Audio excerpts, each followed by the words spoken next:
Alright, hello! It's Sebastian Mihajlov here, who's gonna commentate on the Iberoamericano Eduardo Iturrizaga against Luis Paulo Supi, both two incredibly strong grandmasters from the Latin America. For those who don't know, this is a tournament for Latin America and Spain, and these two guys are the ones that have made it to the final, and they will play until one of them have 6.5 points, and if the score is 6-6, they need to play 2 more games, I believe. So, hello! They have already started the game, so we have nothing to lose. We have an English opening from Luis Paulo, the Brazilian, which I believe is also an opening that Iturrizaga enjoys a lot as well. There is no time to lose, so let's go. So I'm also gonna switch on the evaluation here, so you have the evaluation at any time. Hello to everyone watching. If you want to watch the Spanish show, you can go to the Spanish Just 24 channel, and that's right. And yeah, you can also watch in Portuguese, I believe. Alright, so we have Queen D2 H5 here. I'm not sure if H5 is a good move. I guess his idea is to play H4. Maybe attack Luis's king here. I don't know, if I was Luis, I would maybe try to play D4 at some point. Strike in the center.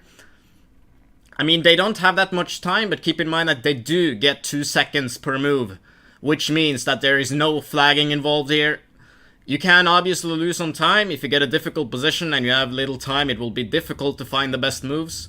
But there is no flagging either. So H3 is played from Luis. Maybe he wants to meet H4 with G4. 95 from Iturrizaga. I guess he wants to jump on F3. But what if Luis plays F4 here in order to kick the knight away? That sounds like a good move to me, but we just gotta wait and see. He has played E4, which is also a logical move. Blocks this diagonal right here. So now there is no jumping on F4 either. Alright, so he has played E4. What is Iturrizaga going to do right now? I guess he's to try to exploit this D4 square at in some way. Maybe play knight C6. That is definitely an interesting possibility. He plays E6, of course. Logical move in order to take control of this juicy D5 square. Maybe now it's possible to play F4. It looks very possible if you ask me. Even D4 at some point to open up this diagonal. I'm not sure what Luis is going to do. He plays D4. This looks a little bit dangerous for Iturrizaga here, the Venezuelan, who I believe resides in Spain at the very moment. It's a pleasure to have you all here, by the way. Hello to Chess Blitz as well. And Queen E7 is on the board. What do you do, Iturrizaga, if F4 comes and F4 is not on the table? Rook AD1 first. I guess he just wants to put more pressure on this pawn at some point, which is definitely a good move, I have to say. And then F4, you can do that anytime. What are you going to do now, Iturrizaga? I definitely prefer white in this position. Looks a lot easier, actually, to play white here. So let's see what Luis is doing. He plays F4 finally. He has to do that in order to kick away the knight. We can also see that the computer prefers white, which makes a lot of sense considering that white has a lot of space. And apparently there's this E5 move, which might be quite dangerous, and Luis is indeed going for it. What do you do now, Iturrizaga? I guess you have to take the pawn. And then I think Luis can just take back. I have no idea what's going on there, actually. This is a very complicated line, but we just gotta wait and see. It does look quite dangerous for the Venezuelan here. So this is going to be extremely exciting. Again, first player to reach 6.5 points takes away the trophy. Both of these guys have impressed me greatly in this tournament as well. I have to admit that. This tournament was extremely strong with over 100 grandmasters participating from Spain and Latin America, including my colleague Pepe Cuenca, which is of course from Spain. I guess you can just grab it. Take the knight. If you're not going to take the knight, maybe you have to take the bishop first. But you have to take one of them, Luis. 1.5 minutes for Luis and 2 minutes... No, 50 seconds for Iturrizaga here. And what is going on? He has this discovery and this diagonal. There's a lot of stuff going on, and I have absolutely no clue about what's going on. But the computer says that white is completely winning.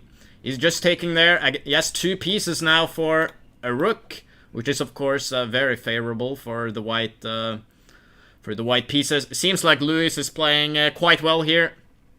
Quite well indeed. Queen e3 in order to attack the bishop.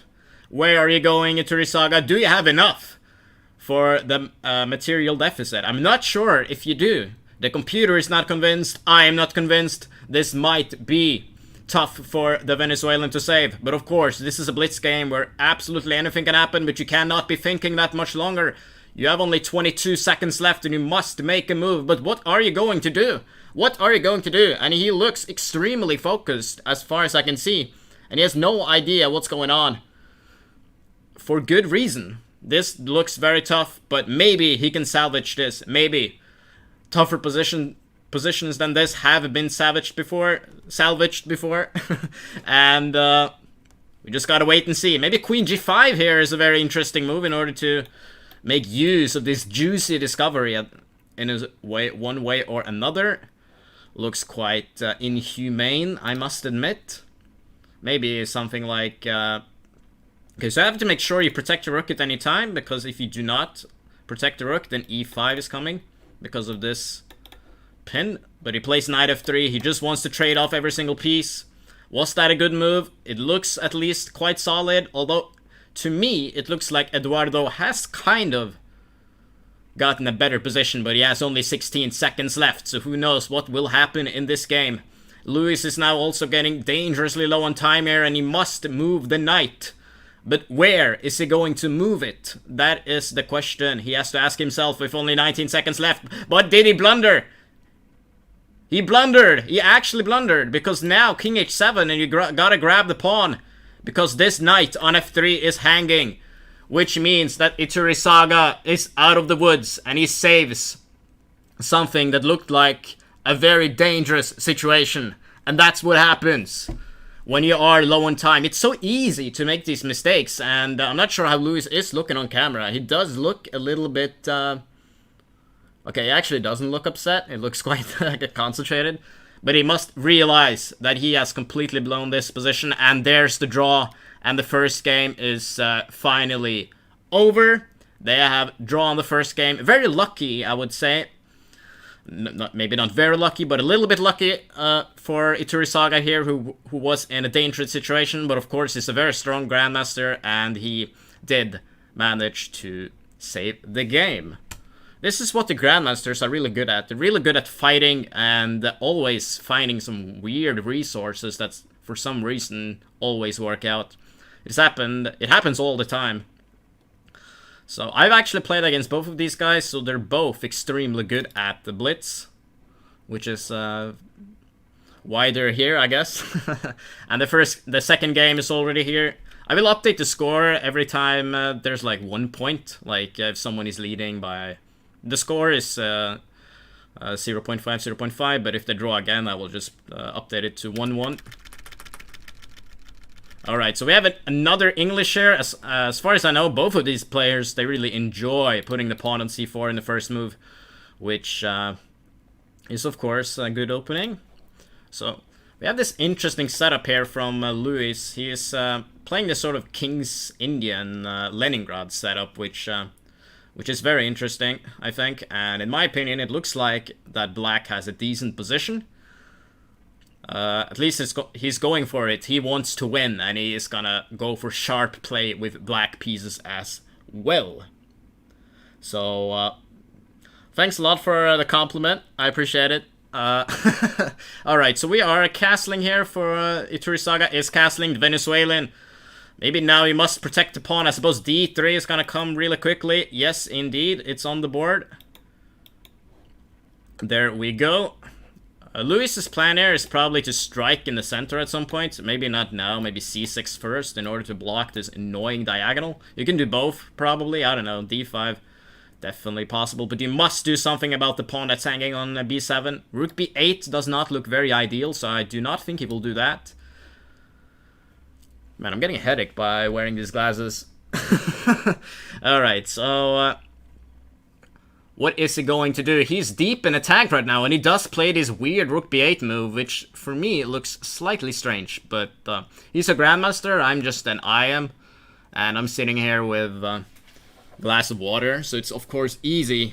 It's easy for me to judge, but to me, it does look like that Venezuelan has a very dangerous bishop right here. But the Brazilian, he's going all in. He's now playing g5. I guess he wants to play h5, h4 at some point. Maybe try to attack his king with f4 ideas, knight g6 as well. Throw all of his pieces at the Venezuelan's king. But with this bishop on g2, it's very difficult to get an attack going. So I'm not sure. Knight g4 now. The pawn on e3 is weak. And of course, Eduardo decides to defend it with bishop. The bishop c1 makes a lot of sense because the bishop wasn't doing that much on e3. G takes f4, e takes f4. I do prefer... I'm not sure who I prefer, actually. It looks like a very complicated position. But this bishop here is, of course, why white could be slightly better. At least the computer likes white. Maybe h3 at some point. But of course, with moves like those, you must be quite careful in order not to weaken your king drastically. Which, of course... And he does play h3. He doesn't listen to my advice. But maybe he's right and I'm wrong. You never know. But at least this weakens the g3 pawn a little bit. So he has to be careful with that. But I guess they thought it was worth it to kick this annoying knight away from its square on g4. So rook a1, he takes the open file. Keep in mind that he's still has a decent control on this a8 square, which is, again, why he might have a better position. We see also that black's bishop could have a lot of potential down that diagonal as well, which is why Eduardo decides to play knight h5 in order to attack this pawn. Maybe also attack this pawn, this diagonal. I meant Luis, sorry about that. Queen g6 in order to attack on g3. What are you going to do now? You play rook a7, attacking the pawn on c7. What are you going to do? Are you going to defend it with rook c8? I suppose you must do that, Luis. You don't have all the time in the world now. You have 1 minute left, which could be decisive when you have only 3 minutes on the clock. Of course, you get those 2 seconds of increment, but if you are playing on increment, you are definitely gonna make terrible moves. Which is why it is, of course, an advantage to be up on the clock. Although there is no flagging, the clock is certainly a big part of this game, although not as big as when you play 3+0. It's still a huge factor, and Luis is playing quite fast here, and I must admit, he's playing quite well too. He's attacking the knight, yes, a lot of attack going on. What are you going to do now? The Venezuelan tiger is thinking. He is thinking. He decides to play rook f2, which did surprise me a little bit. I guess he's afraid that if he moves the knight, there's some nasty knight takes f4 stuff in the air. Maybe bishop e5. Yeah, there it goes. Bishop e5 is on the board. And we gotta check what's going on here. Bishop e5. Can you grab it, Eduardo? Are you brave enough to take the pawn on c7? It does look like, to me, that it works. But you have to be quite careful because you must take with the g pawn. That looks extremely dangerous. So I understand that he did not want to go for such a bold move like rook takes c7. So he plays bishop f3 instead. Luis is deep in attack right now. He plays bishop takes f4. Now, Eduardo, you're gonna take on h5. Take on h5. And for some weird reason, rook takes e2 is the best move here. That is very difficult. But anyway, this also looks quite good for black, I must admit. But is it good enough? How is the evaluation of the position? The computer prefers white, but honestly, I'm not that sure, considering the weak pawn on d5, all of the active squares for black's pieces. Maybe you can try to play knight e6 in order to block the file. In my opinion, that looks like a very logical move, at least, because then you eliminate this enormous, strong piece. And then maybe you're out of the woods. And he does it. Eduardo does it. Eduardo does it. And Luis might have something to think about right now. Now that he has only 29 seconds left on the clock. And he plays queen e1, which attacks e6 and f2 at the same time. Ooh, didn't mean to make that arrow. But now it seems like Luis has blundered. It seems like he has blundered. But why has he blundered? I have no clue. But the computer says that white is completely winning. Maybe is the attack too dangerous? I guess his attack is just simply too dangerous now that d takes e6 is coming. He has an insane discovery coming up in the next move. What are you going to do about that, Luis? What are you going to do about that? Queen f6, but maybe just queen d5 and attack on f5. It looks deadly, in my opinion, because you cannot defend the pawn with rook f8 because of e7 check. Eduardo is thinking, though, he does not want to blow this like he did in the last game. I guess Luis was the one, actually, that did that. Never mind. Alright, so queen d5 is attack on an f5. And again, you cannot defend the pawn. So what happened here? Rook e7. Simply one pawn up, and this attack looks like the nail in the coffin for white. Queen e6, and it looks very resignable. And I think Luis will resign, and he does resign or lose on time. One of the two. Anyway, it doesn't help. Eduardo is leading with 1.5. A half. The next game will start any second, but I'll do my best to update the score here. The zeros are, of course, quite big, so I gotta make them a little bit smaller. And I do imagine that the next game is already on. So, in a way, I hope they draw this game so I can quickly update the score. So I don't have to adjust the size or anything like that. But Iturrizaga is leading 1.5, a half. Alright, so knight c3 is coming. Once again, they decide to play this c4 move.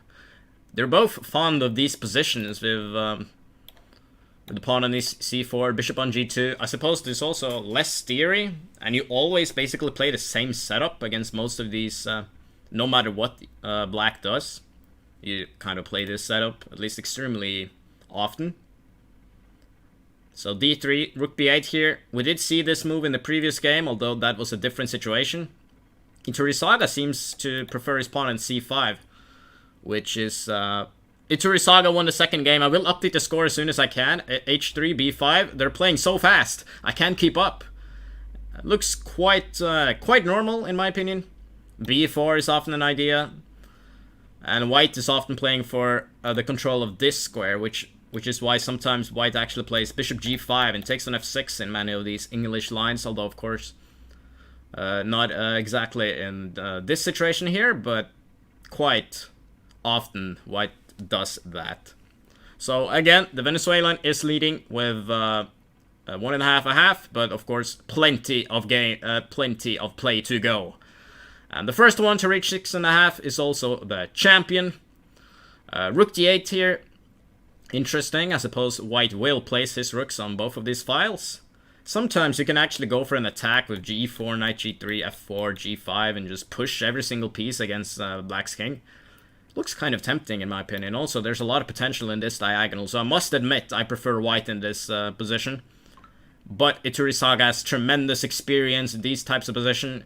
He's an excellent blitz player. Both of these guys are, of course. There's the reason they've made it this far.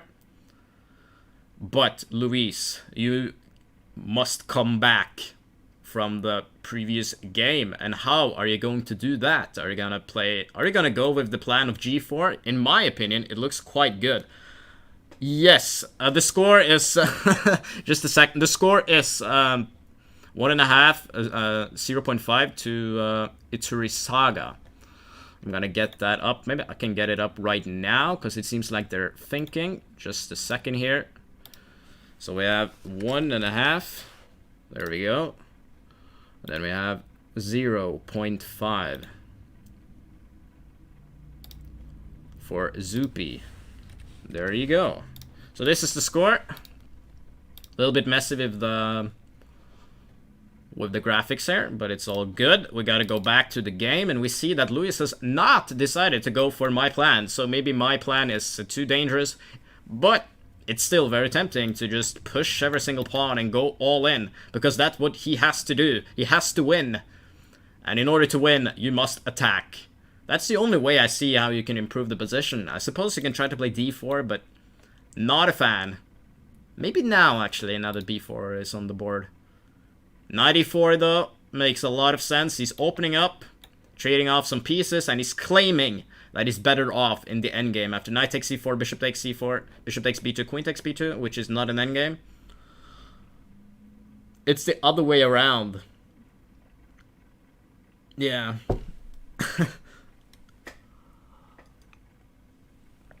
I tried to read the chat as well, but of course these guys are playing so fast that I have to keep up with what's going on here. And he decides to take with the pawn, which is interesting. He's getting a lot of pressure against d6, and d5 is basically never ever gonna happen. At least it will take some doing to make it work. So the Venezuelan is deep in the tank right now. He has less than 1 minute, and he needs to think about what his next move will be. Knight e5 is logical. If you do not know what to do, you just place your knight in the center and hope for the best. There's no annoying f4 at the moment, so it makes sense that he places his knight there. Knight e2 in order to maybe play f4 at some point. Maybe even now. Although I think that black is doing okay due to some annoying pressure on this pawn on e4. So now we see f4. But what's going on? Why is the computer saying that white is much better here? I have no clue. It's because of queen b2 check. What happened here? I have no clue. They're playing so fast. White is slightly better, but apparently he missed a very good opportunity, which was probably hard to see. Anyway, there's attack on this e4 pawn now. What are you going to do about that, Luis? Maybe you can try to play queen e7. That's a little bit smart, because if you take here, you can just take back, and the knight on d7 will be hanging. But he has to be careful here. It's kind of hard to protect this pawn as well, because queen d3 doesn't look that appealing to just place your queen in this pin right here, this discovery, which will come with dreadful power, which is why he is thinking. But Luis, you cannot be thinking forever. You must make a move. And what will that move be? I have suggested queen e7, because I can't really see what else he's going to do other than queen e7 or queen d3. If Iturrizaga wins this pawn without no play, it looks quite good for him, I think. And g4, he's finally deciding to push this pawn as well. Bishop takes c4. Someone is pointing out that Supi bet Carlsen in an online game with a queen sacrifice. That is something I do remember, actually. I think it was queen c6. Very beautiful indeed, and thank you for pointing that out, Insane Lonely Bear. And I guess, again, that's why Luis is playing the final. He's a very strong blitz player. But what is going on here? Why is black all of a sudden much better? Apparently, he can play queen f3, but after rook f1, what do? Do you just play knight e5? It looks very bold, to say the least. And I can't honestly see what the point is after queen takes. Oh, you can just take the knight. That's the point, and it has officially happened. It has officially happened. It looks like the Brazilian is in severe trouble right now. And the Iturrizaga is on his way to his second victory. That is extremely impressive, I must admit. He won yet another game, which means that the position, no, the score, I mean, is 2.5, a half to Iturrizaga. Iturrizaga is on fire tonight. Iturrizaga is on fire. He was struggling a lot the first game. He saved it. Maybe Supi got a little bit annoyed by that. It's very easy to tilt when you're playing online. I've done it numerous times. You're completely winning, and then you just blunder. And after the blunder, you get annoyed and you play worse the next game, and even worse after that, and it just goes on. And we see a new opening from Luis here. He's going for the Grunfeld. Iturrizaga plays the g3 Grunfeld. And yeah, he's definitely up and running here, leading 2.5, a half in this match. But of course, it's not over. There are plenty of games to go. But Iturrizaga needs 4 more points in order to seal the victory here. And he has 2 great games. And he has the white pieces. So, could be tough for the Brazilian. Could be. So, that's right. Iturrizaga is too strong in blitz on internet. That's right. In classical, he is still quite strong. I think he was extremely strong a few years ago. He was 2670. But he went down, I think. And I must agree, he is extremely good at blitz chess, and he has always been all over the board too, not just on the internet. And we see here why he's the favorite, I think, for a lot of people. So, will be interesting to see what's gonna happen in this game. We have like a Grunfeld here, rook e1 in order to protect the knight. I don't mind anybody's position. I suppose you should try to develop this bishop at some point. And now that the queen guards b7, you can safely do so. Maybe to e6 or d7. I'm not sure, to be honest, because, again, in a lot of situations you want to play e5, but that's not that possible here. So he plays bishop g4. That looks like a good move. One that I did not think about. Attacks the knight once again. Knight f4 is pretty obvious. You do not want to play f3 and then block this bishop here, this beast. So knight f4 is on the board. Rook a b8 is very logical too. The question is always where you want to place your rooks. So either on d8 or e8 or c8 or d8. In these positions, rook b1 in order to attack the pawn on b7. What do you do about against that? I am not sure. Knight a5? Maybe just queen b5, and that endgame looks dreadful for black. How are you supposed to guard that pawn in b7? Rook d7? Ugh. Then you gotta think about h3, and this bishop could potentially be trapped. Is black in problems again? According to the computer, he's not, but I can't really see how he's supposed to guard the pawn. At all, actually. And the Brazilian is struggling to find a move here, and he has only 1 minute to go against Iturizaga's 2 minutes and 40 seconds. There is bishop c8. It's a very sad move to make, but it could be a good one, as you're pointing out, because the rook has moved to d8. The light switched themselves off, which always happen in this this office. Can you grab it now? Just to... with this idea in mind, it looks very possible in my opinion. I can't see knight a5, you just play rook takes a7. As far as I can see. So what do you do against this e5 move? Yeah, queen takes b7 is definitely on the board. Wow, this looks suspicious for black. I can't really see what he's supposed to do.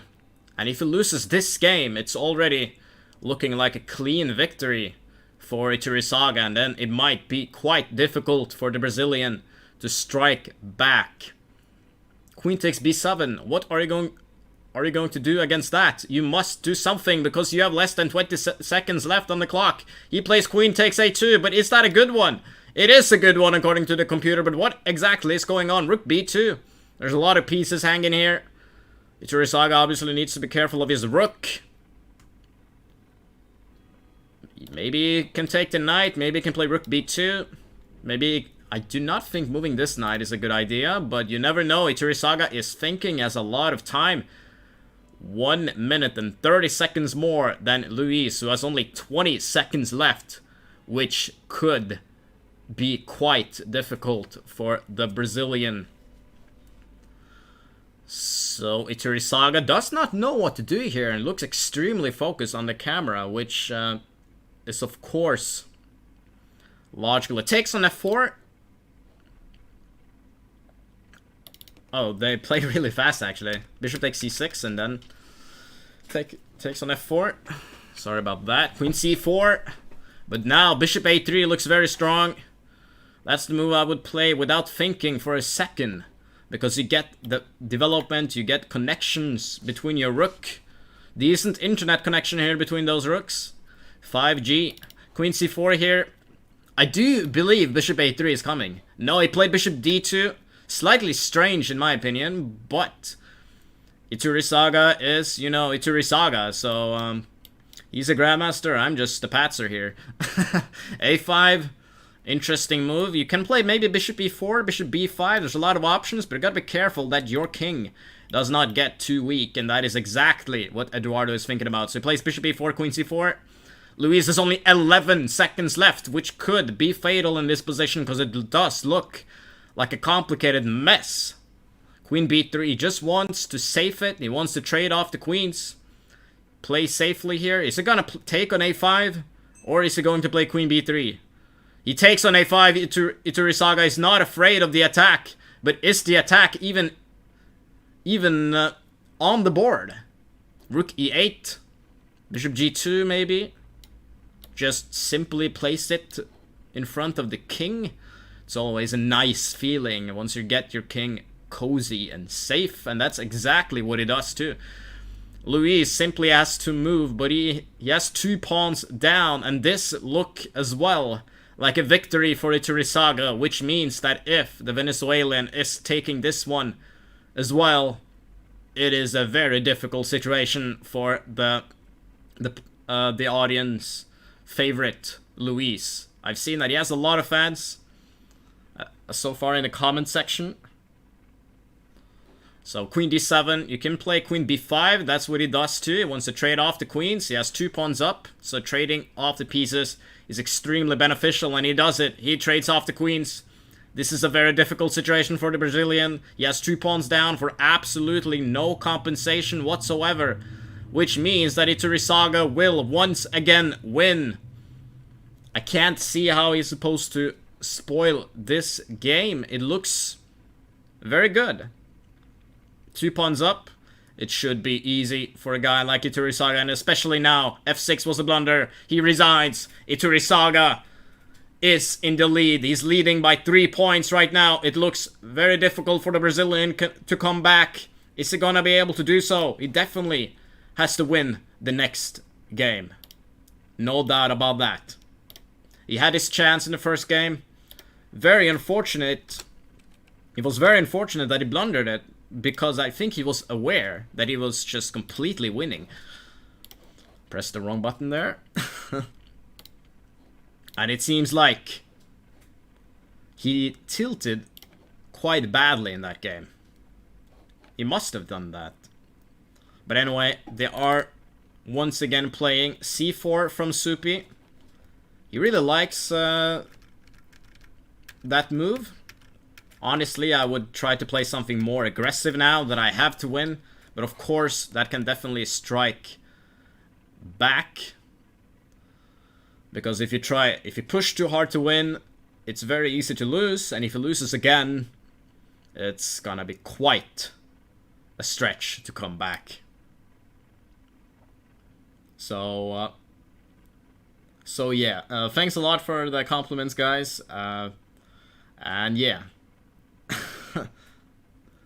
Alright, so rook c8 on the board. I must admit, I do hope that Luis strikes back a little bit, so it becomes more exciting. That's what we are here for the excitement. I am, in a way, a fan of Iturrizaga. I know the guy. I've met him a few times in real life. But this Supi guy, he's a cool guy. I played Blitz against him, and he's extremely strong. At least on a good day. So I hope he strikes back, wins a game or two. But, and this game, the game he will do it. Who knows? Bishop h6 is going for the attack. His idea is simple. Again, g4, knight g3. Just come with every single piece and try to attack. That is White's strategy. And maybe he will be able to do so. Who knows?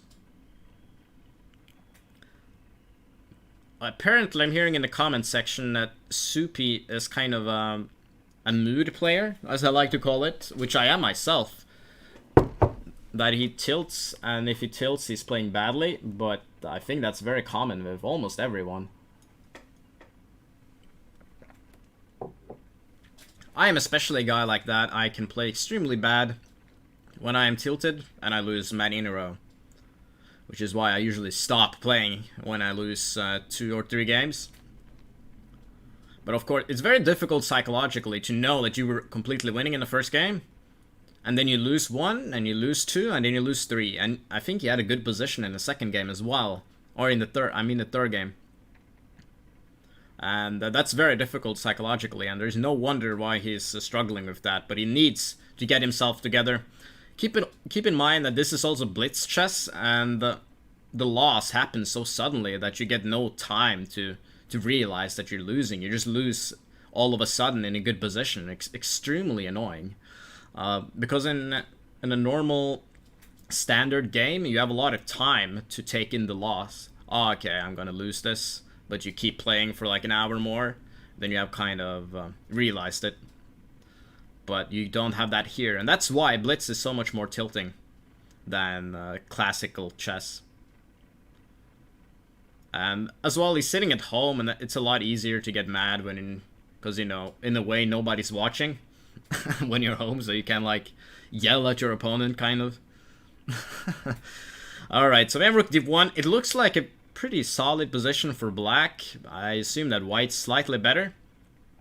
Eduardo has slightly less time, which could be a problem, of course, eventually. Knight d4 is a logical move, because quite often if white gets to play d4, it could be an issue, although f4 is more common because the pawn on d3 nicely protects c4 and e4.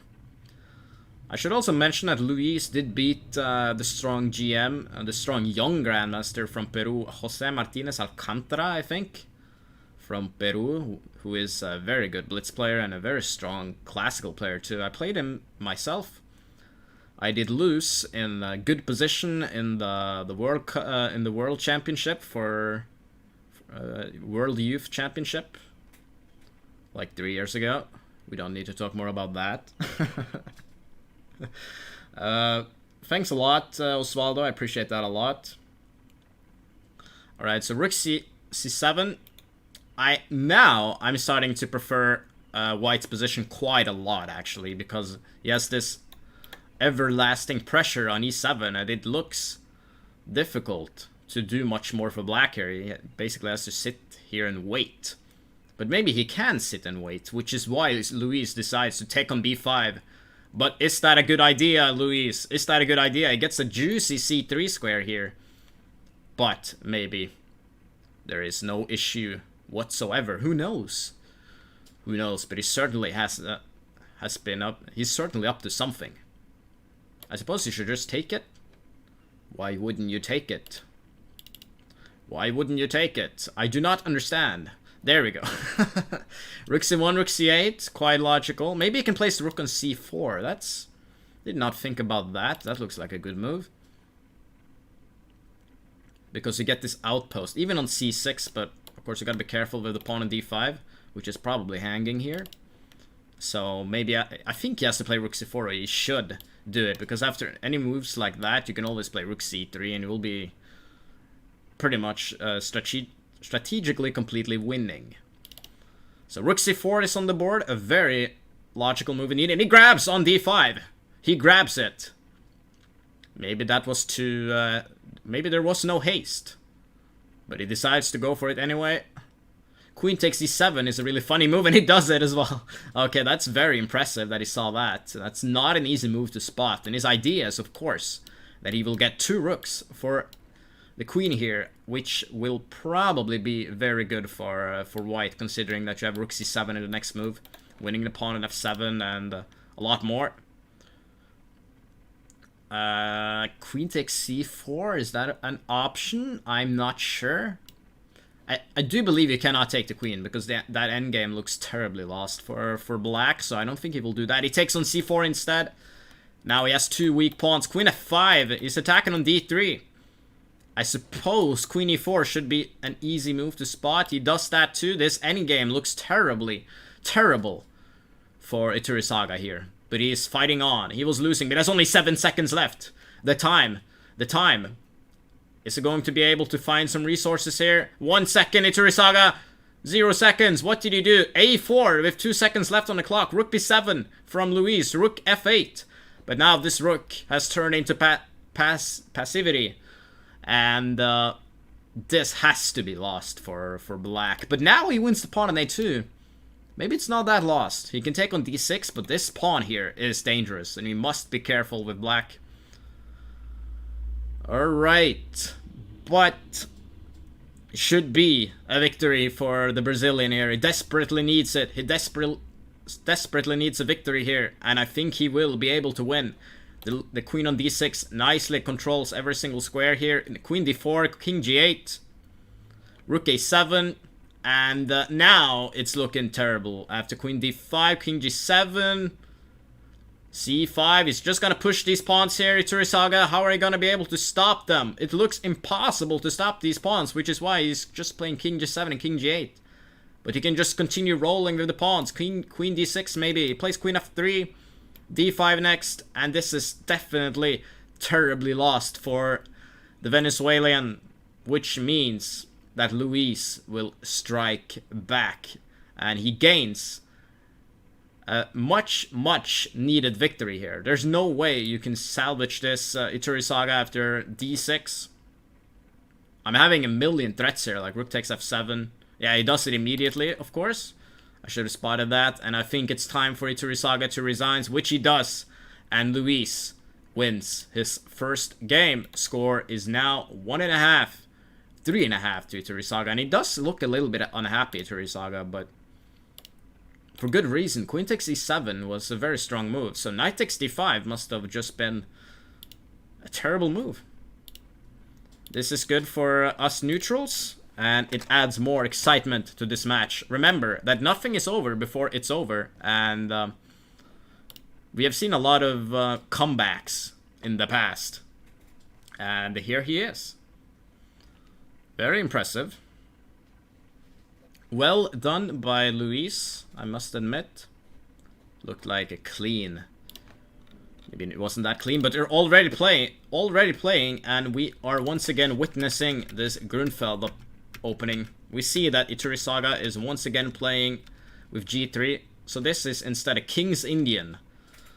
So Luis is playing quite aggressive with black, and I must admit I really enjoy that.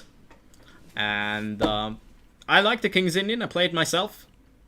Knight d4, bishop d7, and I guess he wants to play c5, followed by b5, which is a common theme in these positions, because this knight looks very strange on a5, but that's why you are placing it there, so you can add more pressure against c4 the day b5 is coming.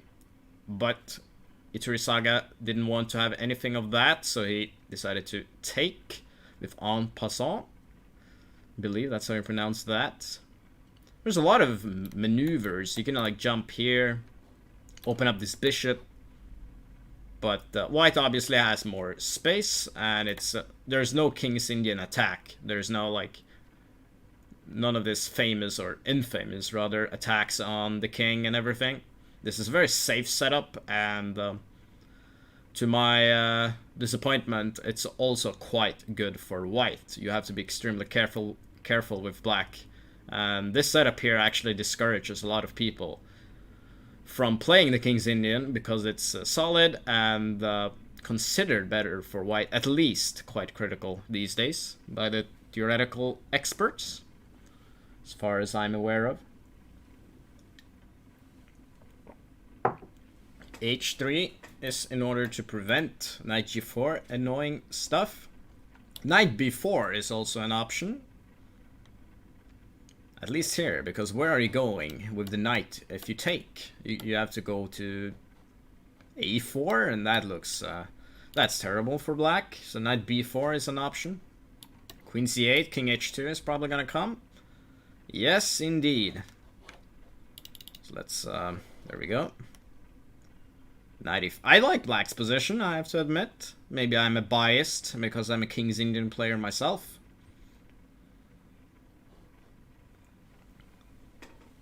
And as the chat is pointing out, this is definitely giving more confidence to the Brazilian, and that's what he desperately needs. He needs confidence, and once he gets confidence, he is playing better, which it's such a good feeling every time you win, especially after you're on a losing streak.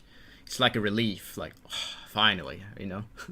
And that's exactly the way he's feeling. And technically 2 points is not that much to be behind. It is definitely possible to have a comeback, especially if Iturrizaga loses his head here. And loses this one, it's basically anyone's game. So, who knows? I like black, but it's not easy to find moves for black, though. So maybe objectively, white's better. Although I think it's difficult to find moves for white as well, because if you play f4, it's kind of weak. The king gets, at least these squares get, like, quite weak. And then black gains some targets, which is something you want to avoid. So you must be careful when you play f4. You have to basically have everything prepared, and I would honestly play something like bishop b2 at some point, or place the bishop. Maybe not on b2, because there's this rook here, and there's a lot of tricks with knight takes c4 if I move my queen, and you don't really want that, I guess. He's definitely not going to play bishop b2, but maybe solidify his position first, and after that he can go for it. So f4 is definitely in the air. Whether it works or not, I'm not sure. He decides to go for it anyway.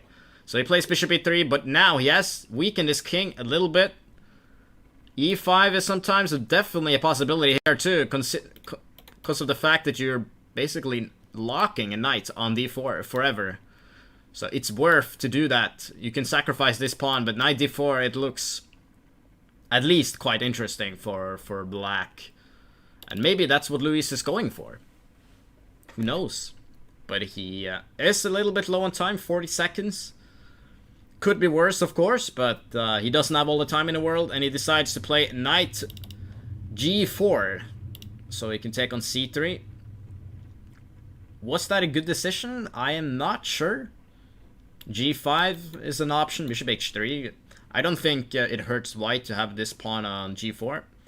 Especially not now, because you have f5 here as an option, and this bishop looks a little bit trapped on d4, but maybe it isn't actually. You can just place it on d4 in some lines.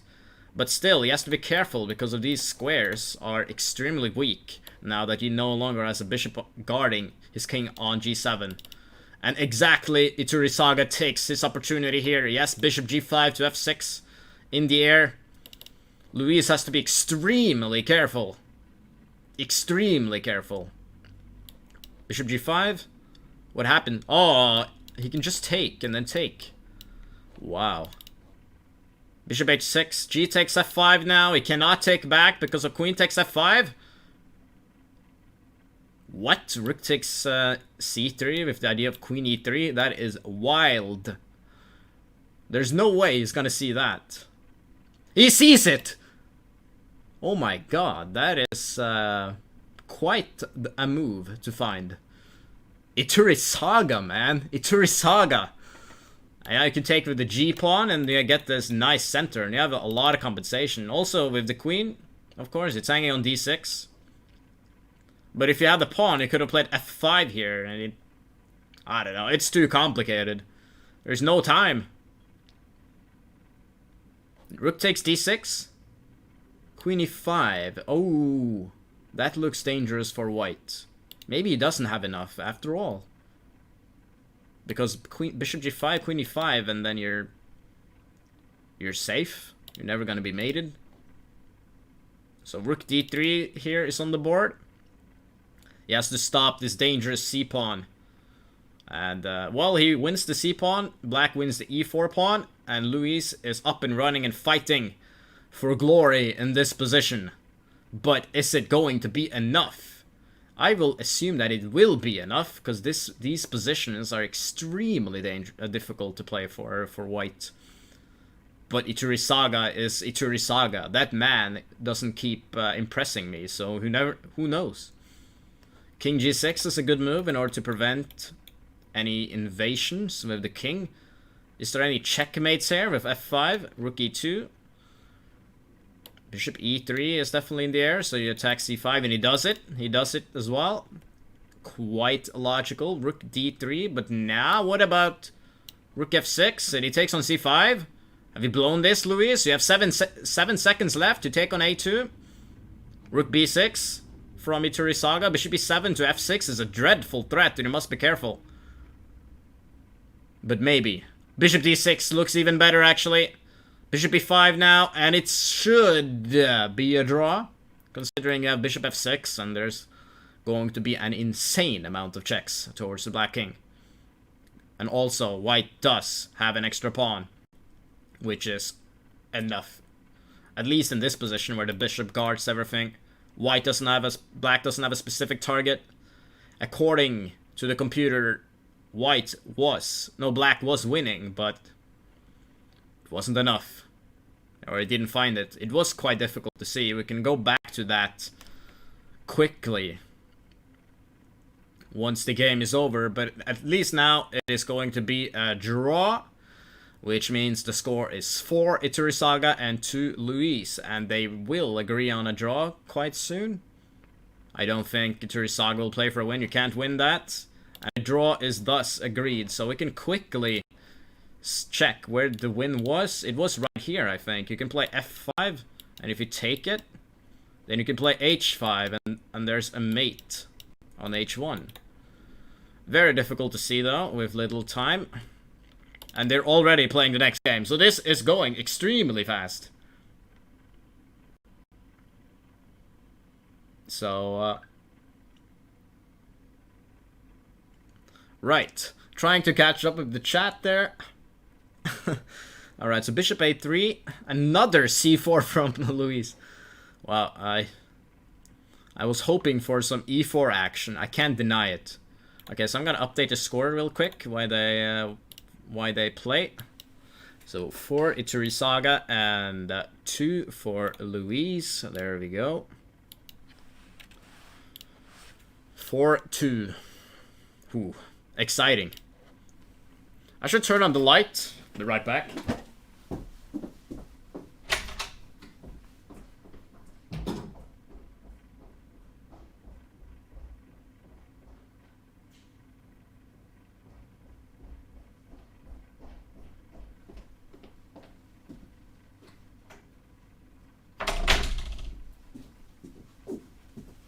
Alright, I'm back. What is going on in this game? What is going on? This is bold from Iturrizaga, I have to say.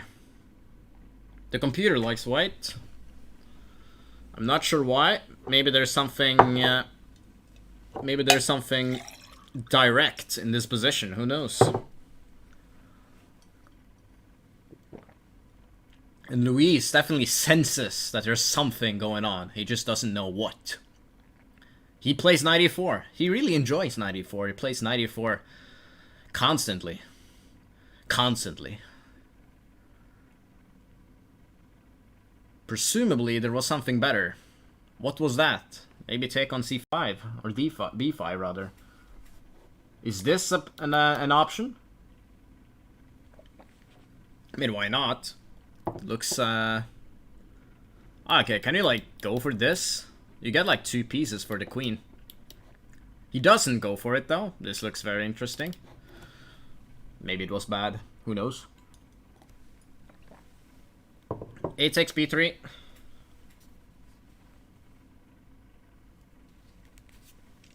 Queen c7. Knight takes c8. Takes c8. I'm not sure who's better here, honestly. That looks very interesting to me. The rating? Because there's no space on the screen.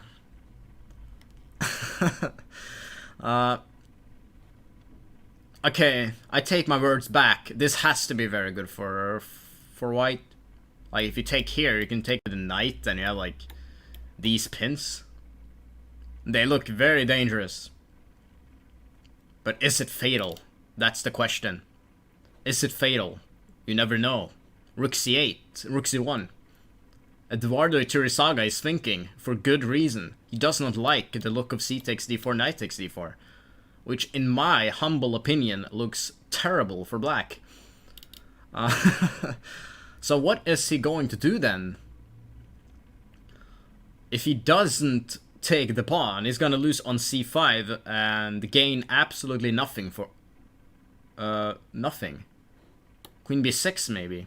Now he actually decides that this is a valuable option. Queen b7. But what about these pins? What about them? There's so many things going on here. Knight takes c6 is something you have to think about. And what happens after knight takes c6 and then bishop takes g7, king takes? You can just play this and you're winning a piece. So it goes for this, but this is lost. Terribly lost. This has also happened in the game. Yeah, this is it's game over for Iturrizaga, which means that Luis will come back. In here you can actually, in a standard game, Eduardo would resign, but of course it's a blitz game. But he has no compensation. You can just, it's very simple to play white. He has absolutely nothing in this position. Rook d1, just take the d-file, trade off the pieces, and the white will prevail. Iturrizaga has no time. I think he will resign quite soon, actually. He has no compensation whatsoever. And white has no weaknesses. It would have been a different story if this bishop was white. So you could have put it on one of these diagonals, but he does not have a white square bishop, which means that there are no weaknesses to exploit. Thus, it's completely over, and Luis will definitely demonstrate how to win it quite smoothly, I think. This is a piece of cake for a grandmaster of his level. Just rook d7 next, and alright, so if he has to move the rook, it's also going to be way too dangerous. You can just double there, and a million pieces will fall eventually. So rook d7 looks very simple to me. Just trade off more pieces. h4 is also a logical move, I guess, but why not rook d7? I don't know. I guess there's no haste. He does it now. Iturrizaga does not take it. He keeps the queens on the board, but it definitely will not be enough. Queen c4 even is an option. There's a lot of options here. It's so many tempting moves, but he just simply takes it. Queen c4 maybe. Okay, it's a little bit annoying that queen f3 comes, but it doesn't do anything. Just move the rook somewhere. So that's why he's thinking. He just wants to, where's the clean win? Well, you can't be thinking forever, my friend, but Iturrizaga has only 30 seconds left, so you do have a little bit of time to just make sure that you choose the right path, the right winning path. I'm sure you will find it. Rook c1 is also logical, so to take the c file. Not sure, though, what he's gonna go for. You can go for a lot of stuff here, but rook c1, very simple. He does it. Queen f3, rook c4. That is his plan. Wow. He just wants to play queen e4. And it does look hard to stop. So Iturrizaga, he's thinking queen f6, but just king g2 looks very simple. He does it as well, very natural. Queen e4. He takes this diagonal. This is basically black's only source of counterplay, these white weak squares, but if white controls those, it's over. Bishop e5, rook c5, and this pawn will eventually fall. Or maybe there will be an attack. But Luis hasn't found the nail in the coffin yet. And he's getting low on time as well. Maybe something will happen in the next moves, who knows? I've been so clear on the fact that this is completely winning, especially now after rook a7 and queen b7. Then it's resignable. It is resignable for Iturrizaga. He is losing his bishop, and thus he loses the game and he resigns. So Luis is in for a comeback. It's 4-3 now, and now anything can happen. It will be very interesting to see what's gonna happen in the next games. Iturrizaga still, he needs 2.5 more points. But if he loses the next game, it's anybody's game. Anybody's game. Every draw, of course, helps Iturrizaga. If the score is suddenly 5-4, then it's, of course, not easy for Luis.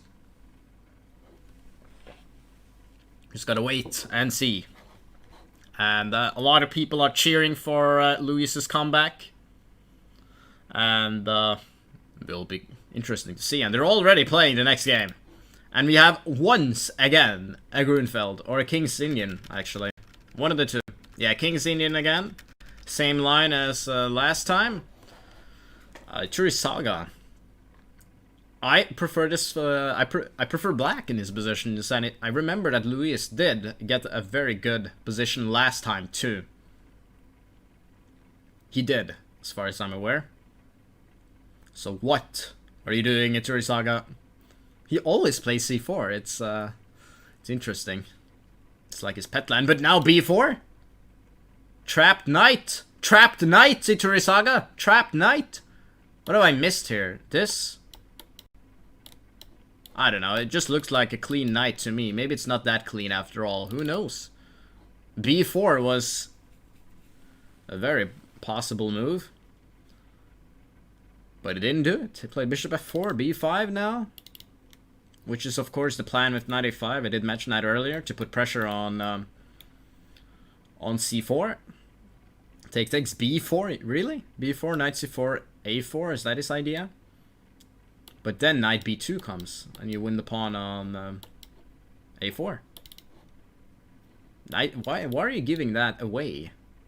It is an interesting plan, at least, but if it's a good one, I'm not that convinced, honestly. But I guess he was afraid of b4, because b4 here is... It can be a very annoying move. So I guess that's why he did it. And Luis is thinking for a long time while playing knight c4. And then Iturrizaga plays knight d4. So he has spilled the beans. He wants to jump to c6. He wants to jump on c6. So knight h5 on the board. I would assume bishop g5 is coming. I'm not sure though. So knight h5, Iturrizaga, bishop c1. Interesting. It protects at least these squares. a4 is very, very possible. But will he do it? Who knows? But he's leading by 1 minute. Luis, you can't be thinking for that long. You must make a move at some point. 1.5 minutes now for the Brazilian Tiger. e6 from the Brazilian Tiger here. A4 is A4. I don't even want to calculate. It just looks like a possible move, but you gotta be thinking of knight e5 and a lot of other moves. So much to calculate, but it does look possible. I think you can also. I don't know. You must be. This bishop here is a monster, and you certainly must be quite careful of what you do in this diagonal. And that is exactly why Iturrizaga is taking his time now. The little time he has. He has 2 minutes now. Clock's ticking.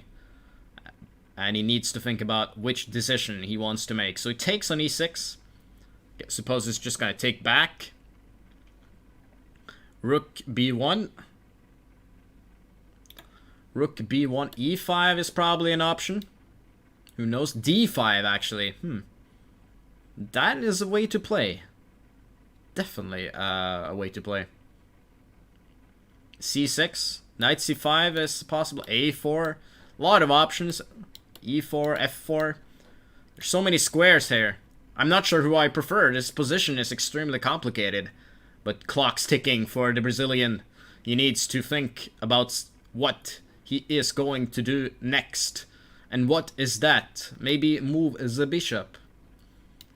But okay, queen e7 on the board, and I'm not sure what is going on.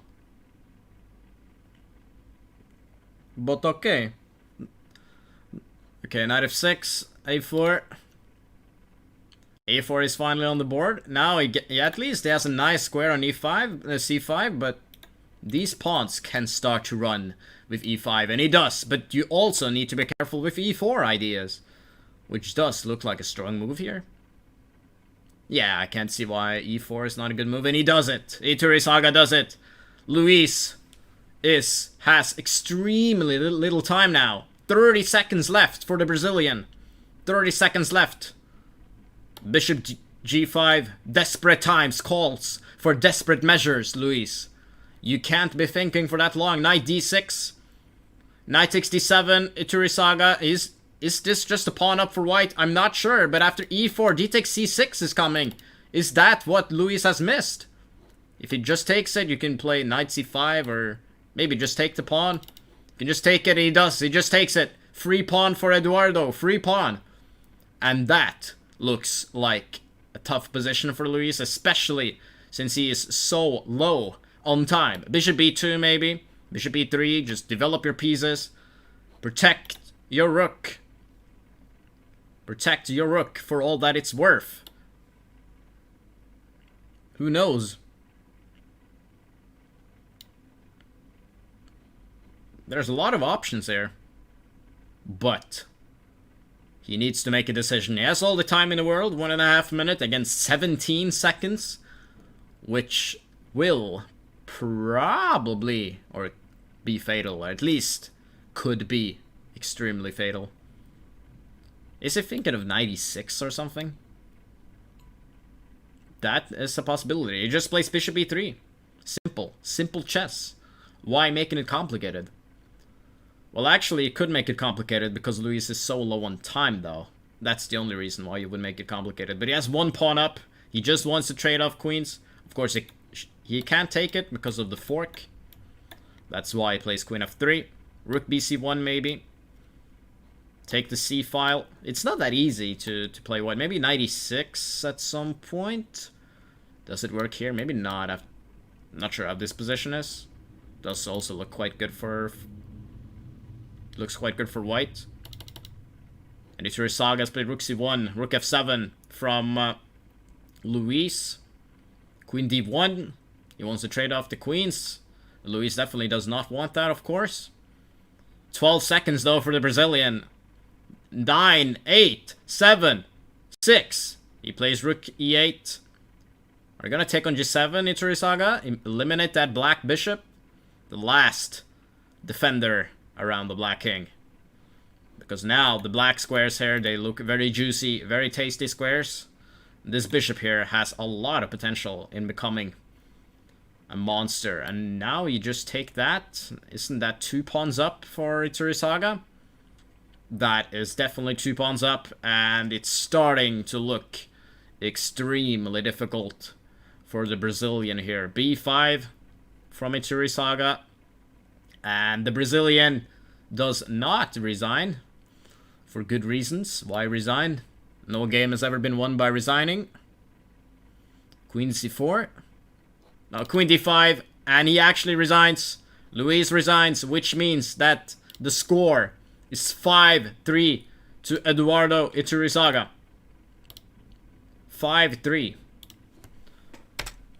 There we go. He needs now only 1.5 point more in order to take this home. So a draw and a win is enough. And they have definitely started to play again. I'm gonna get the wrong button again. There we go. And we have another c4. Have they played this in every game?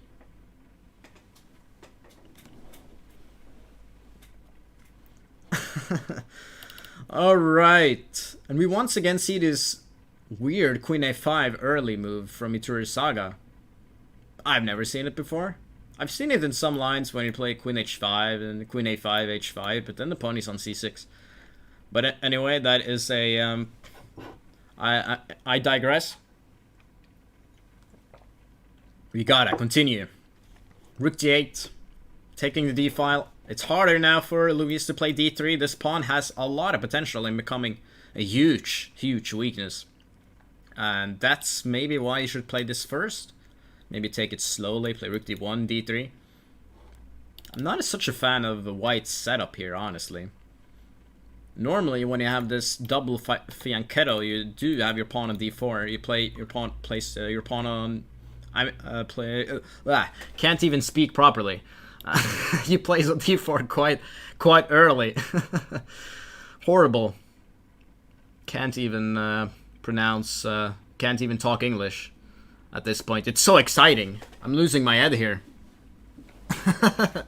Okay. b6. I guess he just wants to play bishop a6 in order to attack this pawn on c4. Very simple chess. Simple and good chess is probably the only thing he needs to do in order to take this game home. Because if he draws here, he only needs a victory to win. Luis definitely desperately needs to win a game. Knight b5. That looks like a good one. A really good one from Luis. Are you gonna take it? Maybe not. Maybe take here. Okay, if you're gonna take on b2, you definitely should take here first. Because then you avoid any rook takes b5 stuff after bishop takes b2. But Eduardo is kind of... yeah, some stuff to think about. I struggle with understanding these positions because they're very strange. But if I'm gonna choose a position I like, I'll prefer black. But what is going on? What is going on with the evaluation here? Plus 2.5? Why? Oh my god. You have rook b3 here. And the idea is actually that the queen... Okay, just the bishop's hanging. Rook b3 wins a bishop.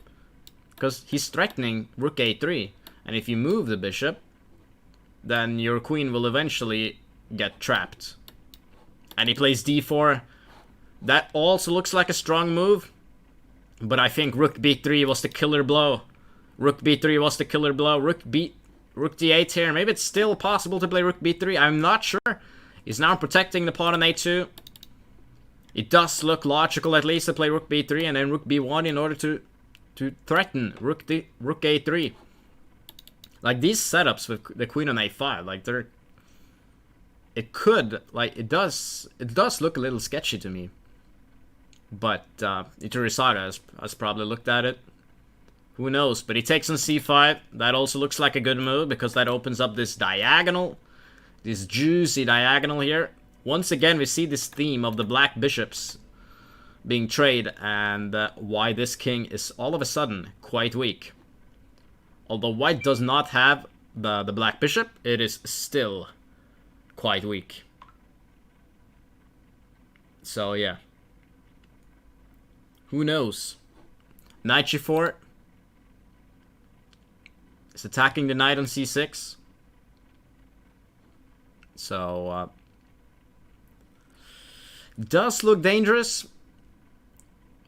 The evaluation is still much in white's favor, but I'm not that convinced, I must say, from a human perspective. A computer can obviously say what he wants, but... Okay, you can block it with e5, maybe. You must be careful. Knight e4 is a very dangerous threat. And of course, we see again why this king is so weak, as I did mention just 1 minute ago. But he decides to get rid of the knight. That is an interesting move. Suppose you should just take it. Why are you thinking, Luis? You're getting low on time and you can't afford to be taking so much time. You can't afford it. But who knows? Maybe he has other plans. Can't really... Maybe he's wondering how he should take it. Are there any other moves there? Maybe queen f6 in order to take with the rook next? I don't know. But he's thinking for an awfully long time. He has only 24 seconds left. And Eduardo Iturrizaga has 1 more minute. The position is very good for white, according to the evaluation bar, as we can see here. But it's not that easy. And his time is ticking. Which, again, can be extremely decisive here. There's only one move. Rook f8. Or move the knight somewhere as well. But then you lose protection on c6. And I definitely wouldn't like to do that. Who knows? He's thinking, though. Queen f6 was probably a very good move. Impressive by Luis. But again, it took a lot of time for him to find it. And he has only 20 seconds left. So anything can happen. Anything can happen. Alright. So let's see. Iturrizaga is in the tank here for good reason. This threat looks horribly dangerous. And how is he gonna deal with it? With only 20 seconds left for him to... Now I'm definitely getting optimistic for Luis here. 15 seconds for Eduardo. 15 seconds. You make a move. But what is he going to do? He's playing rook f8. After a long think right there. So rook takes b5. You have to move the queen somewhere. You can maybe play it... I have no idea. Queen d8. Interesting move. Well, he has only 4 seconds left. Make a move. Make a move. And he plays knight b4. What is going on here? 2 seconds left and 12 seconds for Luis. Queen a1. Knight f6 now is coming. And Eduardo resigns. And Luis comes back into the game. Very, very interesting. That was an insane game, to say the least. I got no comment on that game. I had no idea what was going on the entire time. But Luis gets a victory, and he's still very much in the game. Very even match and very exciting. Alright, so 4 points for the Brazilian here. Let me update that real quick. There we go. Love the sunglasses. Well, thank you. Queen f6 was that was a good move. No doubt about that. So we once again see this line. Alright. Nice duel here. I don't know why they like c4 so much, honestly, but who knows. So a little bit more solid this time from Iturrizaga. d4 early. I think I've seen this before. So you can maybe... I think you can play d5, or you can take and play d5, or you can play d6, so I don't know, you can play a lot of different things. So h4 early, so maybe he's going for the throat after all. h5 then, to avoid h5. That makes a lot of sense to me. h4, h5 is kind of a reflex, like when somebody plays h4, you always answer with either h6 or h5, because of the attack. It gets quite dangerous, and the reason why it gets dangerous is because when you play g6, you can play h5. It's called a hook, I think, and then you can open up the position. But if the pawn is on g7, you can't really open up the position, because h6 can always be answered by g6. And we see this hook here that now h takes g6 is an option, followed by an open h-file, which in the future can be quite dangerous. So let's see. So who knows? Gotta grab a glass of water here. My throat is getting awfully dry at the moment.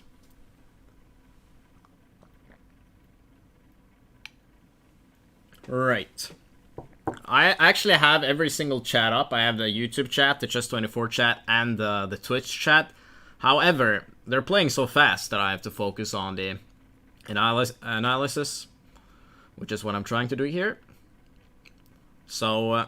while the attack is no longer that dangerous, still h6 is a common theme, because when you place the pawn on h6, the endgames can be quite dangerous because there's always mating threats at the back rank, which is why this is called like the Alpha Zero pawn nowadays, because the computers, they really like just pushing your pawn to h6, and that's exactly what Iturrizaga is doing here. And I do admit that white has potential here, considering the fact that there's a lot of pawns hanging. Which one should you grab? Should you take on d5, or should you play rook b1?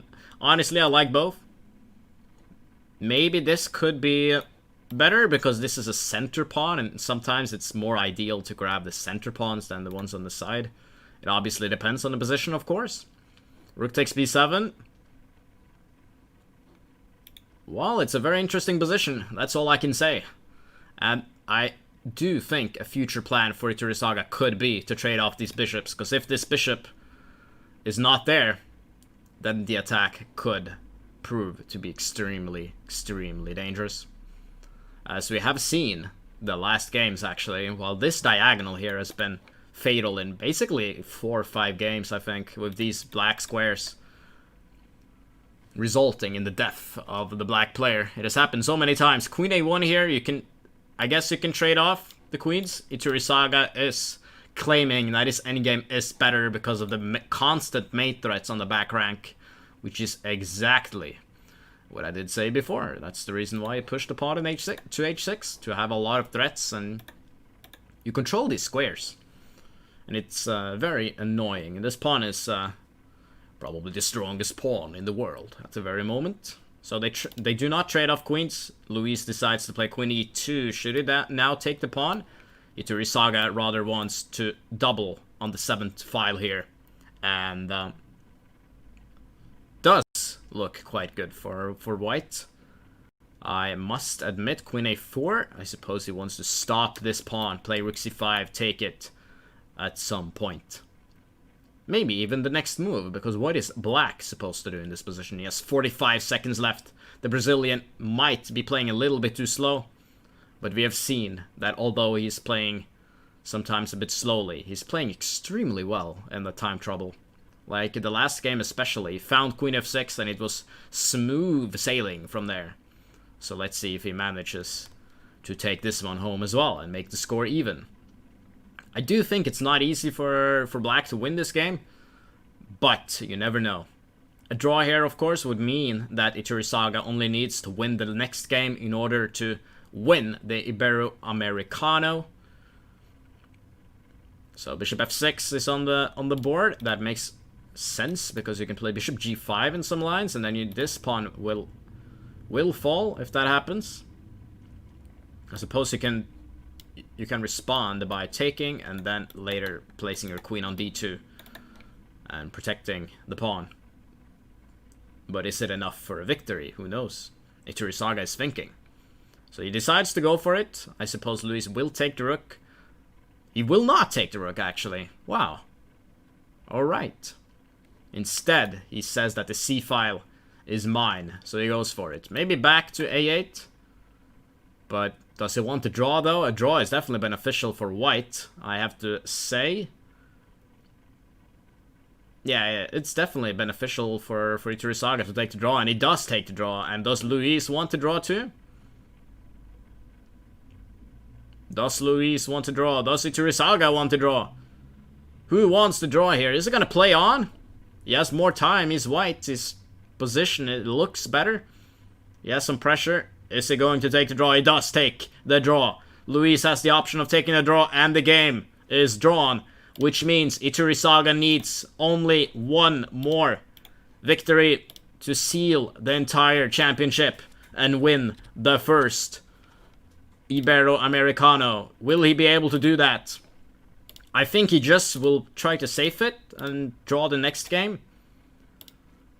And of course, a victory for Luis here would make it extremely exciting in the last game. So let's take a look. There we go. Game is updated. I'm just waiting for them to go. And we see once again this c4 move here.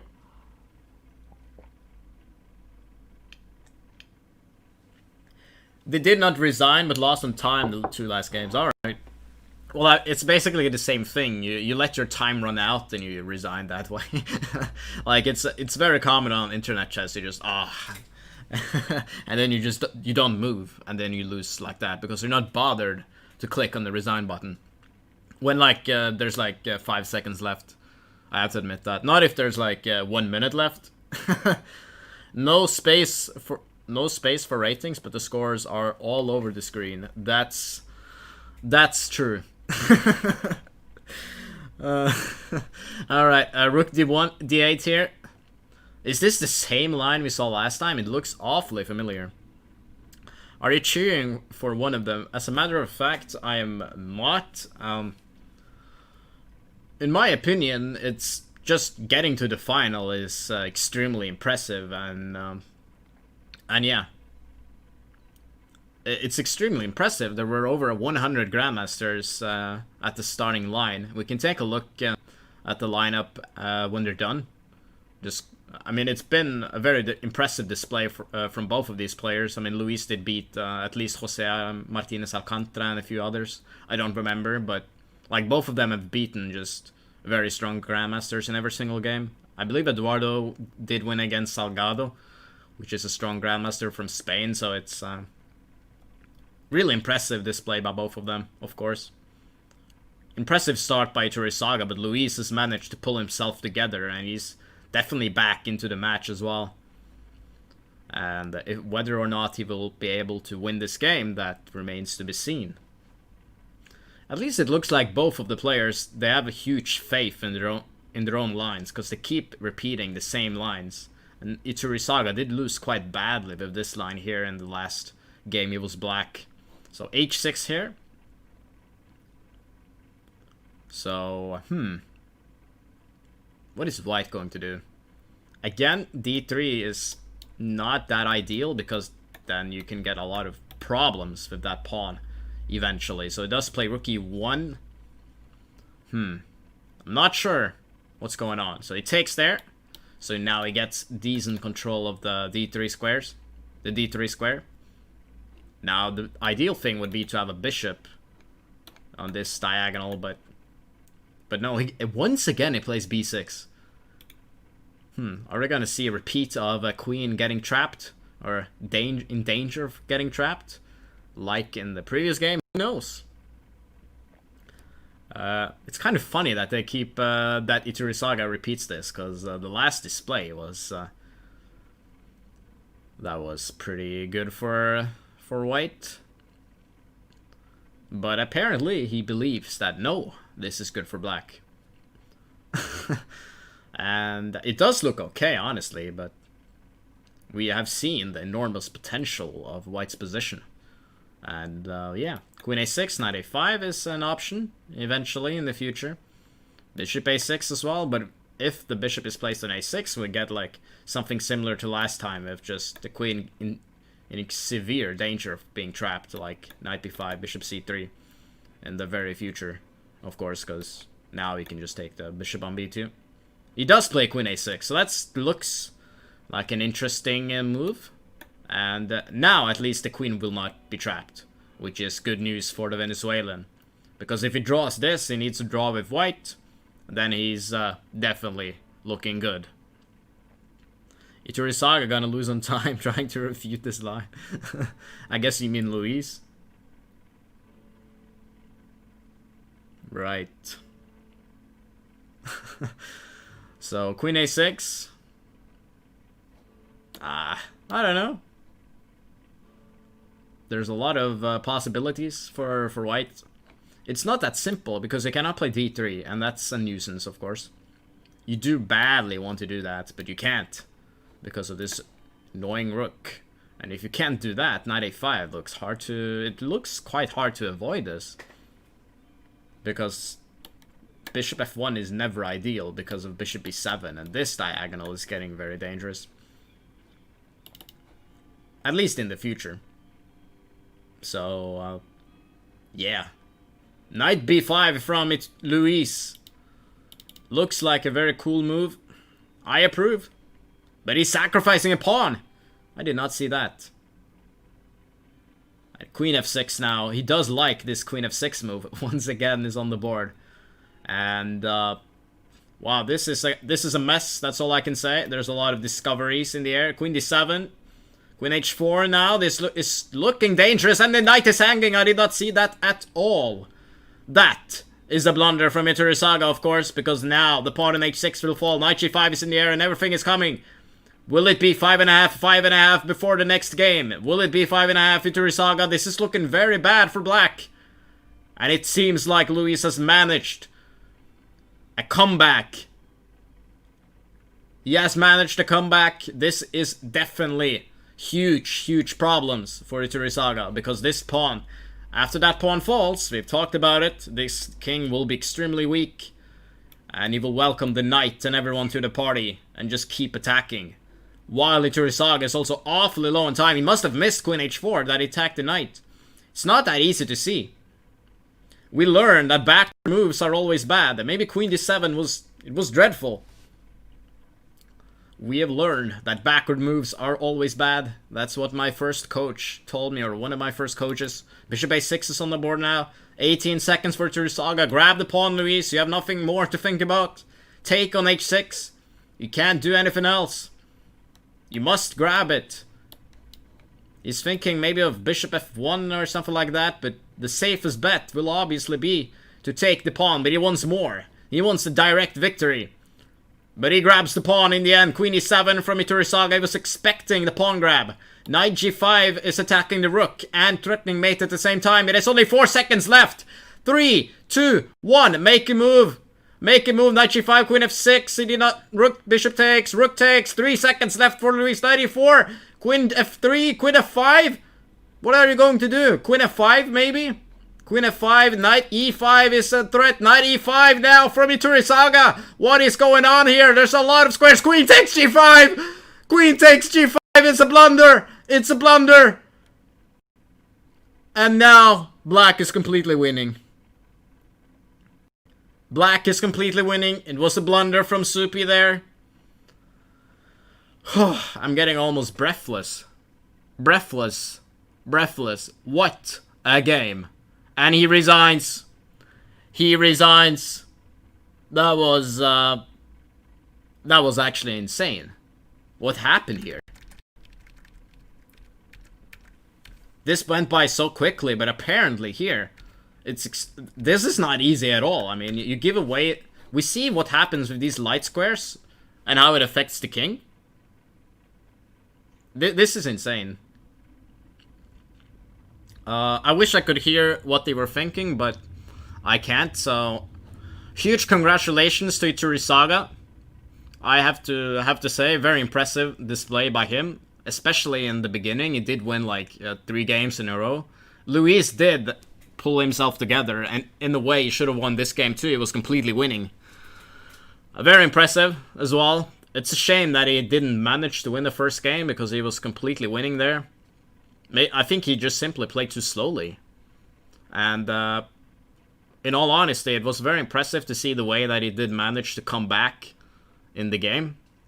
It's still extremely hard to bounce back when you're so behind. And he did it, actually. I'm aware that he did beat Magnus. I mean, that's, of course, quite impressive. He's a strong blitz player. He's in the final of Iberoamericano, and if we take a look at the chart here, we can see that he did beat Cristobal, which is a very good blitz player. He did beat Brizon, he did beat Bachmann as well. He did beat like every single strong player. Like it's like, of course he's extremely good, and yeah, he definitely deserves praise for that. And it's a shame that he did not manage to win. I'm not sure where the win was, but I mean, the computer can say that it's easily winning. I can see that d4 is a move that's suggested here, but like, you have 4 seconds left, so there's no time to think. And although it's 3+2, the time is a huge factor, always. Yeah, Iturrizaga did beat Christian, Cruz, Perez, and Corey. By the way, this is top 16, by the way. They did play many other rounds, but I think this was like the strongest... the strongest opponents, or at least those that made it that far. So, incredibly impressive by both players. And although Supi did not win the thing, he should be very happy with his results anyway. So, yeah, that's the end of that. Here's the final position. I guess they're chatting a little bit about the games in Spanish, as far as I can tell. We can listen to that if you guys want, although I think you can see that on the Spanish channel. So, huge congratulations to Iturrizaga, of course, who's the champion of the first ever Iberoamericano. Very impressive, indeed. I think they both had fun, and both looked kind of happy. But Supi was... He showed great resistance there, which is extremely difficult when you've lost 3 games in a row. So that is basically everything from me today. I hope you guys enjoyed the coverage and you enjoyed the final. And definitely stay tuned for more. There will be plenty of content in the coming days. And of course, the Legends of Chess as well, which is starting in a week. So stay tuned for more, guys. And thanks a lot for watching. Have a great evening, and as I like to say, I will see you in the next one.